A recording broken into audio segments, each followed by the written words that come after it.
नमस्कार दोस्तों, मैं हूं गांव वाला और आप देख रहे हैं गांव वाला जीनियस शो। यह एक ऐसा मंच है, इस मंच के माध्यम से हम ग्रामीण प्रतिभाओं को बाहर लाने की कोशिश कर रहे हैं, उनको निखारने की कोशिश कर रहे हैं और नन्हे सितारों को दुनिया को दिखाने की कोशिश कर रहे हैं। तो आज का जो हमारा एपिसोड है, इसके मेन सहयोगी साथी जो है, सबसे पहले मैं उनको धन्यवाद देना चाहूंगा। तो आज के मेन सहयोगी साथी है हमारे स्वराज कोचिंग इंस्टीट्यूट इंदौर, संस्कार वैली स्कूल बिंजलवाड़ा और इसके साथ ही शिव मशीनरी बेड़िया में। चलिए, तो शो की शुरुआत करने से पहले मैं सबसे पहले आज हमारे साथ जो हॉट सीट पर बैठे हैं आनंद जी, उनको कुछ नियम बता देता हूँ कि हमारे शो के नियम क्या है। तो आनंद, सबसे पहले मैं आपको नियम बता देता हूँ। सबसे पहले आपको टोटल हमारे शो के अंतर्गत 10 सवाल पूछे जाएंगे। प्रत्येक सवाल का आपको 1 पॉइंट मिलेगा। यदि आपका जवाब गलत जाता है तो आपका 1/4 भाग या 0.25 नंबर माइनस किया जाएगा। इसके साथ ही प्रत्येक सवाल के लिए आपको 1 मिनट का टोटल समय मिलेगा। 1 मिनट के अंतर्गत आपको जवाब देना होगा। और आपके सहयोग के लिए हमने 2 लाइफलाइन रखी हुई है, एक है 50-50 और दूसरी है पेरेंट्स कॉलिंग। 50-50 के अंतर्गत आपको यदि जवाब के 4 सवाल ऑप्शन में से नहीं आ रहा है तो आप 2 ऑप्शन हटवा सकते हैं, 50-50 आप ले सकते हैं। तो ध्यान रखना, यदि आप किसी सवाल में फंस जाए तो आपके पास 2 लाइफलाइन है, एक 50-50 और एक पेरेंट्स कॉलिंग। तो शो की शुरुआत करें?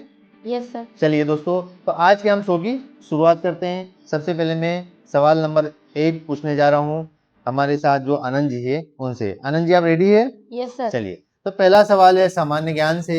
यह बताइए, मध्य प्रदेश की राजधानी का क्या नाम है? Option number A Indore, option number B Bhopal, option number C Gwalior और option number D Jabalpur.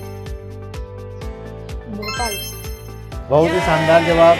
Anand ji ने आज अपना खाता खुलवा लिया है। ऑप्शन नंबर बी भोपाल बिल्कुल करेक्ट है। देखो देवी और सज्जनों, यदि आप भी किसी सवाल का जवाब जानते हैं तो आप कमेंट करके हमें बता सकते हैं। चलिए आगे बढ़ते हैं।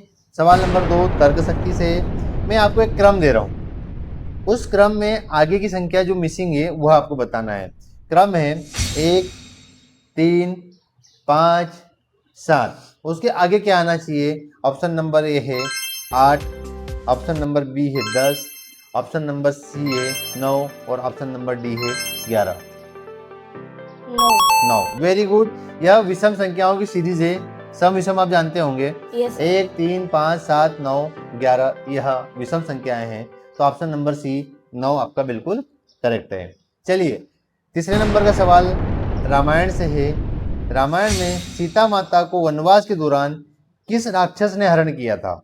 ऑप्शन नंबर ए है कुंभकर्ण, ऑप्शन नंबर बी है रावण, ऑप्शन नंबर सी है मेघनाथ और ऑप्शन नंबर डी है ताड़का। रावण। ऑप्शन नंबर 3 रावण बिल्कुल करेक्ट आंसर है। चलिए चौथे नंबर के सवाल की ओर बढ़ते हैं। चौथे नंबर का सवाल है, आसमान सिर पर उठाना मुहावरे का सही अर्थ क्या है?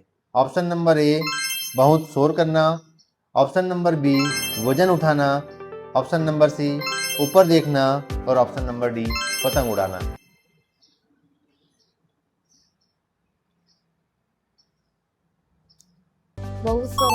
बहुत शोर मचाना। ऑप्शन नंबर ए बिल्कुल करेक्ट है, बहुत शोर मचाना। चलिए इसके साथ ही आगे बढ़ते हैं। अगला सवाल 5वां सवाल गणित से है। एक हाथ में 5 उंगलियां होती है तो 2 हाथों में कुल कितनी उंगलियां होगी? ऑप्शन नंबर ए है 8, ऑप्शन नंबर बी है 12, ऑप्शन नंबर सी है 10 और ऑप्शन नंबर डी है 15। 10। तो 5वें नंबर का सवाल का जवाब भी बिल्कुल करेक्ट है, 10 option number C.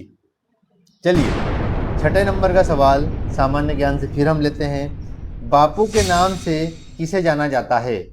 Option number A Jawaharlal Nehru, option number B Sardar Patel, option number C Mahatma Gandhi और ऑप्शन नंबर डी चंद्रशेखर आजाद।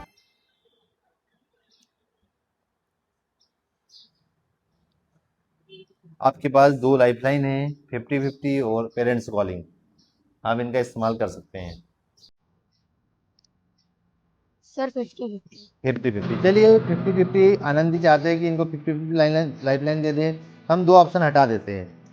सामान्य ज्ञान का क्वेश्चन था बापू के नाम से किसे जाना जाता है, तो अभी हम 2 ऑप्शन ही पढ़ेंगे केवल, जवाहरलाल नेहरू और महात्मा गांधी।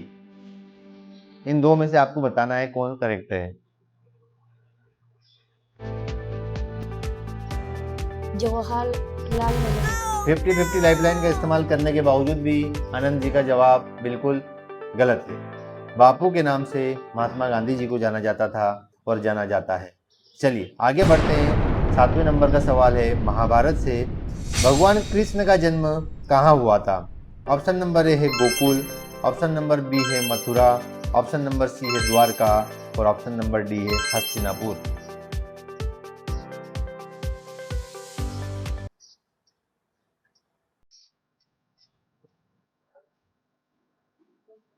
हस्तिनापुर। 7वें नंबर का सवाल बिल्कुल गलत है। देखिए देवी और सज्जनों, मैं आपसे हाथ जोड़कर विनती करता हूँ अपने बच्चों को धार्मिक ग्रंथ रामायण, महाभारत, गीता की जानकारी जरूर दे। क्यों आप महाभारत देखते हो? No sir.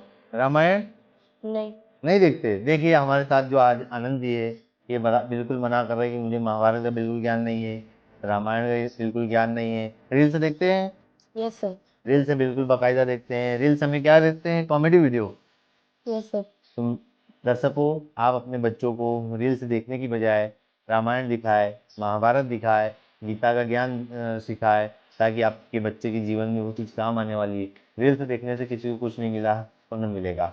7वें नंबर का जवाब मैं बता दूं, भगवान कृष्ण का जन्म मथुरा में हुआ था। ऑप्शन नंबर बी हमारा करेक्ट था। आगे बढ़ते हैं। 8वां सवाल है तर्क शक्ति से। यदि बर्फ का संबंध ठंडा से है तो आग का संबंध किससे होगा? ऑप्शन नंबर ए है पानी से, ऑप्शन नंबर बी है हवा से, ऑप्शन नंबर सी है गर्म से और ऑप्शन नंबर डी है धुआं से। गर्म से। देखो बर्फ ठंडी होती है, उसी तरीके से आग गर्म होती है, तो आनंद का सवाल का जवाब बिल्कुल करेक्ट है, गर्म से। चलिए 9वें नंबर के सवाल की ओर बढ़ते हैं। ऐसी कौन सी चीज है जिसके पास पंख नहीं है फिर भी वो उड़ती है? ऑप्शन नंबर ए है पक्षी, ऑप्शन नंबर बी है हवाई जहाज, ऑप्शन नंबर सी है पतंग और ऑप्शन नंबर डी है बादल।